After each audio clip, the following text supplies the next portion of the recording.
everyone, this week's video is going to be a little bit about common bedtime challenges. Now when I work with families, they often experience challenges at bedtime, and I'll go into a little bit detail why and how to avoid that moving forward. So look, what I usually suggest is timing is key, and whether you've got a 1-day-old baby or whether you've got a 4-year-old child, bedtime routine is a really important part of the process. And above all, if you don't have any routine at all anywhere, I still recommend having a bedtime routine. It just creates predictability, it creates stability, and it just helps that child know what comes next. A bedtime routine is a really key thing to have from the get-go. So, but what I do recommend, what generally happens is you would do, a bath, you would then go into the bedroom, you would do sometimes a massage or a book, depending on the child, the age. You'd put nappy, pajamas on, and then in most cases you would offer the last feed of the night.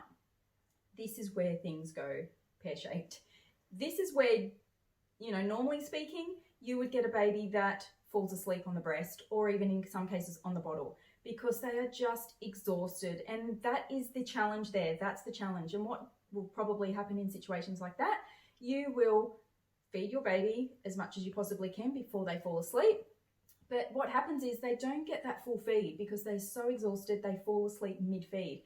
And what you then end up doing is it's amazing, it's perfect because it works and they're asleep and you think, yes, this is great. You pop them down in their cot or bassinet, you walk away. But what happens in actual fact, within 20 minutes, 45 minutes, an hour, if you're really lucky, they'll wake up again.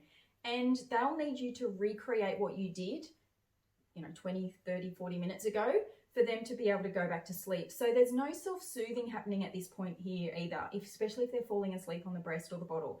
So my number one tip, especially around bedtime, is to ensure that you keep your baby awake during that last feed.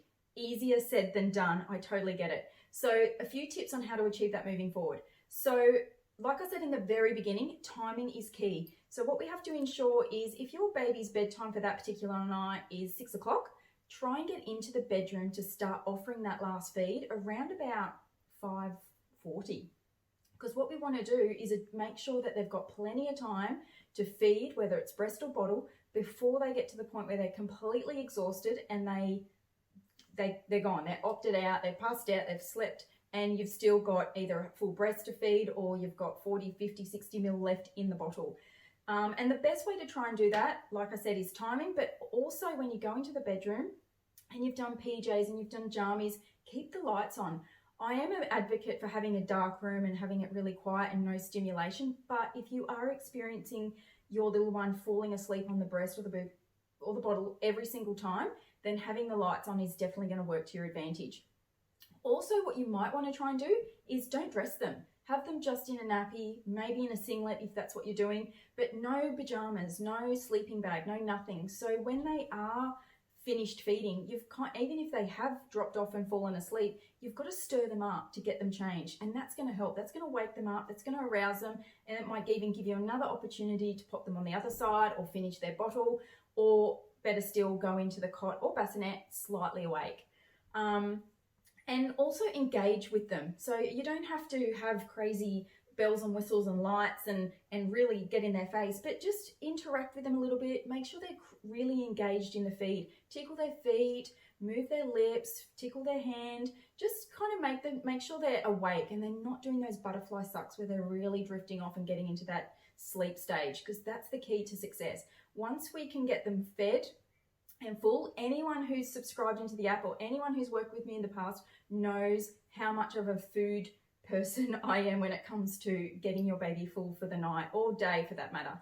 So calories and milk is absolutely key and essential part of the self-soothing part and the process of drifting off to sleep.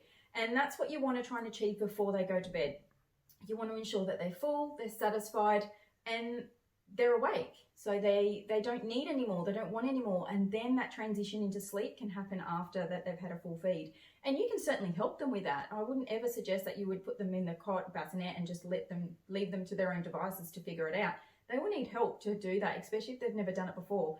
And you can use settling techniques to do that, whether it's patting or rocking or rubbing or holding or whatever you might be that gets them over the line. But the most important thing at bedtime is to ensure that they're engaged in the feeding to begin with. So, and like I said earlier, it's all about timing. So probably try and allow a good 15 to 20 minutes before you start, you know, before they're due to go down for their actual bedtime. So like I said earlier, whether it's 6 or 7 p.m., you know, bring that forward or bring that back and allow at least 15-20 minutes for them to feed. Everything else before that has to be done though. Ideally they're bathed before that. Ideally you've had a little bit of wind down time, whether it's massage or books or whatever it is before that.